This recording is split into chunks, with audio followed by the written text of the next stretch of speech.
Today I'm going to do a bit of reading from a wonderful novel called The Golden Gate. It was written by Vikram Seth in 1986, and the special thing about this novel is it's written in verse. So you have stanza after stanza, and slowly the slow story unfolds. And each stanza is written in Onegin style stanza, which is uh, named after the great writer Alexander Pushkin and his novel Yevgeny Onegin's. So Onegin comes from there. So Onegin stanza, it means it has 14 lines, and there is a particular sequence in which these lines rhyme. So to keep it simple, it is A B A B C C D D E F F E G G.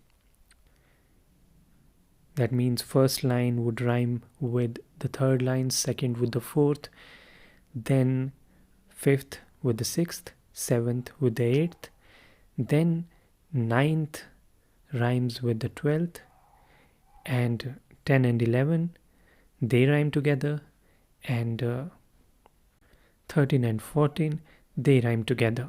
So it's a really interesting way of creating a work of fiction, and especially in the novel form, while keeping these meters in mind and creating a verse following this particular style of poetry. It's brilliant, and I think it's also interesting to read it. It's almost as if you're reading a poem, but of course the poem is unfolding slowly like a novel, and then you get to learn about the characters and then the story itself. So let me read a few stanzas in which we'll introduce the characters, the key characters, one by one. So this is in fact the first stanza of the book, and it starts by introducing the protagonist called John. So I'll start it. Here we go. To make a start more swift than weighty, hail muse, dear reader, once upon a time, say circa 1980, there lived a man. His name was John. Successful in his field, though only 26, respected, lonely. One evening, as he walked across Golden Gate Park, the ill-judged toss of a red frisbee almost brained him. He thought, if I died, who'd be sad? Who'd weep? Who'd gloat? Who would be glad? Would anybody? As it pained him, he turned from this dispiriting theme to ruminations less extreme. So we get the idea about this character, John, and he's wondering about life in general, the meaning, and we also learn that he's successful in his work, but also these questions that keep coming up in his head. So that's quite relatable, isn't it? We all experience that, but you see the magic in the words, how beautifully this verse is constructed, where the narrative is set, and you get the flavor of the story as well. And this was John, and then we are introduced to another character who is a friend of John called Phil. And let me read that particular stanza where Phil is being introduced. As did Phil too, until his recent flight from the rich realms of defense. With what John holds to be indecent precipitation and bad sense, John, still engaged in such endeavors, feels new zest for piecework severs a thread of mutual interest. He almost fears to call him lest political debate should color a friendship based on easy cheer, light camaraderie, dark beer. And double dating. Life has grown duller since when time they used to share the aggies of the golden beer. So a few things I've been told about Phil here is working some kind of is doing some kind of piecework, and also his double dating. Later we find out he was in a relationship with a man and then with a woman. So that element of sexuality has been explored through the character of Phil. And then soon after this, we are introduced to an important character. She's called Janet, and she's the ex-girlfriend of John, but now she's really a good friend of his. I don't know how good an idea that is, but that's how it is in the story. She's now a friend, and let's read the stanza about her. She is a sculptor, stress and pleasure for her thus perfectly combined. The boundaries of toil and leisure by definition ill-defined. Her work time doubles as her playtime, but hand and eye deployed in daytime yield when night comes to ear and hand. She is the drummer in a band, well known and feared throughout the city. The striking sounds of liquid sheep rouse distant suburbs from their sleep, unlinked alike to tune or dirty.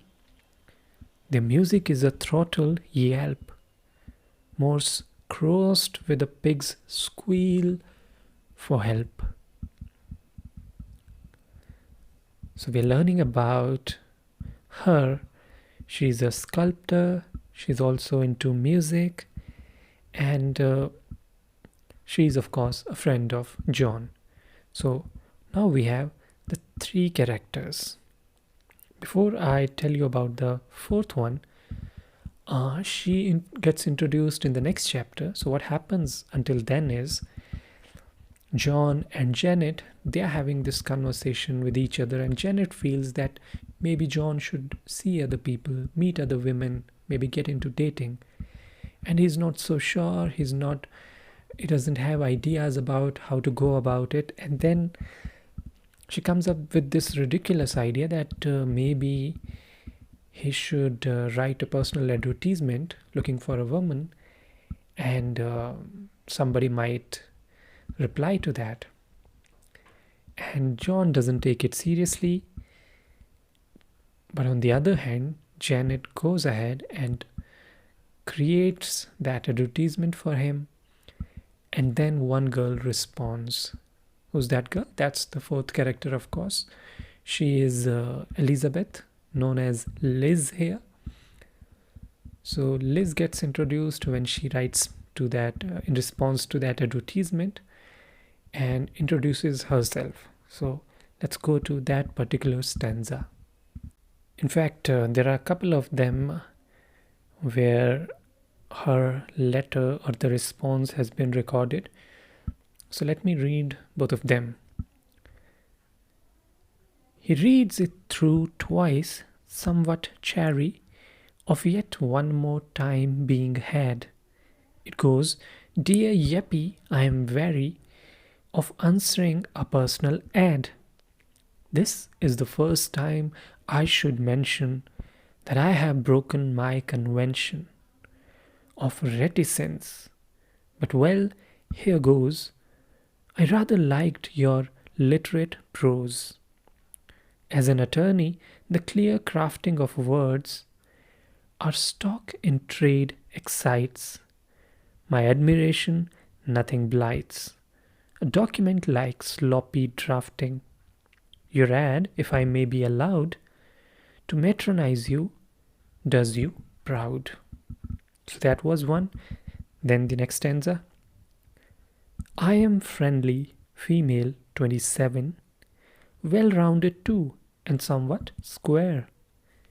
I've not yet known romantic heaven, but harbor hopes of getting there.